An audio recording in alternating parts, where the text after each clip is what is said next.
Hey guys, wanted to do an update on GPS trackers. About 3 years ago, I put this tracker here on the floor in the Red Queen. It's a eelink TK419, and it's pictured there with the backup battery. You can basically buy both direct from eelink in China, and it's been working great. The only issue that I've had is, and makes it hard for me to recommend to people, is the eelink app does not provide reliable notifications. I finally figured out how to actually get notifications, at least in the Android app, and you basically have to change the start time from midnight to 1 a.m., which changes from a 0 to a 1, and it gets around some bug in the app. And it starts sending notifications, but then they don't necessarily come reliably. So I was going to wire up a tracker to put in Dark Diva here, my Luna X1, and I was looking around on AliExpress and I saw this tracker. It looked really interesting. It's a Micodus MV710G. It has pretty much everything you need for an e-bike and nothing you don't. I paid, with shipping, I paid like $30. It got here within a week, so really fast. And again, it comes with a lifetime app.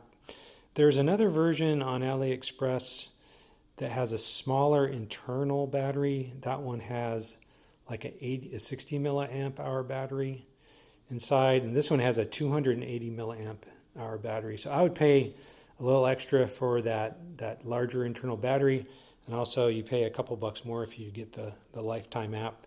I got both of those because from what I saw, their app looked pretty impressive, and I thought, okay, it'd be worth it if it gives reliable notifications. So anyway, I'm going to show you something cool with this tracker. I'm going to turn on the display, and voila, I get a notification immediately and reliably. And in my testing, pretty much the notifications are coming all the time, no issues. The app works great. It has a few glitches.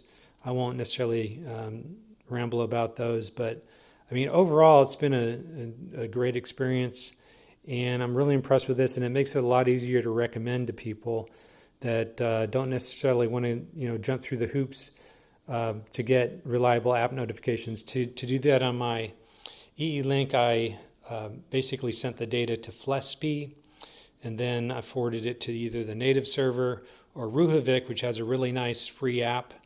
And then I do a bunch of stuff in Flespy, like calculate battery percentage and whatnot. But anyway, most people, if you're not a power user, you don't necessarily want to jump through all those hoops. You just want an app that works, a tracker that works, and so far, so good. So I'm going to, haven't actually taken it around the block outside yet. It's been rainy. But I've got the new tracker in the Red Queen, and we're going to go for a ride and see how it works. But it, just needs a little bit of reception through these holes in here, locked up all the time. So, yeah, working great. Now, one other thing I'm going to mention is I picked up also a SIM card for this, and it's an IoT SIM from SimBase. I know some of you have been asking whether those work, and I'm happy to report that yes, they do. Now, they basically have a promo for a free SIM. Normally it's $5. You pay like $7 shipping, and then it's basically a penny a day to keep it active and a penny for a megabyte of data. On Red Queen with this tracker, I was using about 12 megabytes of data a month. So that's going to be around under 50 cents a month all in to track your bike. I think total cost with all this, basically the tracker, the SIM, and the usage is probably going to cost you maybe a little bit more than $50 lifetime to track your e-bike. So it's just a no-brainer to put one of these in my opinion. I'm sure we're going to have people, the police won't recover your bike, blah, blah. Who cares? I'd rather have options than no options. And you can do lots of cool stuff like set charging alerts and do all sorts of cool things with this. So if you like to tinker around with stuff, you can do that. Okay, so I'm going to pull up the app here real quick, show it to you. But you can see it's showing me my battery voltage because I have it wired to my battery. in the bike. It's kind of nice because that voltage is 45.1 and my display is always read low by about 1 volt. So I'm going to be using this. I'm going to be using FlexB to basically capture the voltage and send it back to me.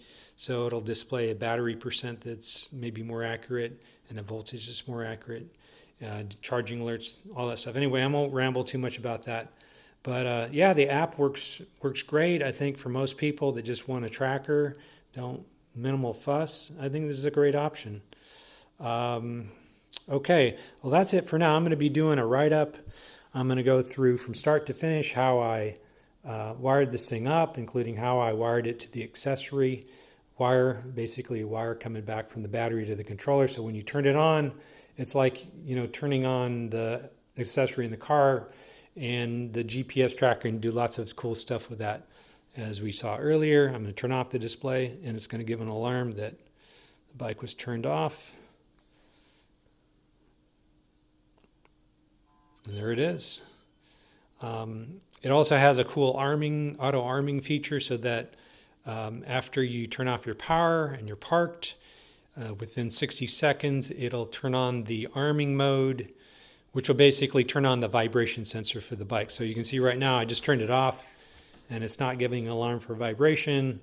Which is kind of nice because then you don't get overloaded with alarms. But in like 30 seconds, if I kept rambling for 30 seconds and jiggled it, or 60 seconds, it would go off. Anyway, that is it for now.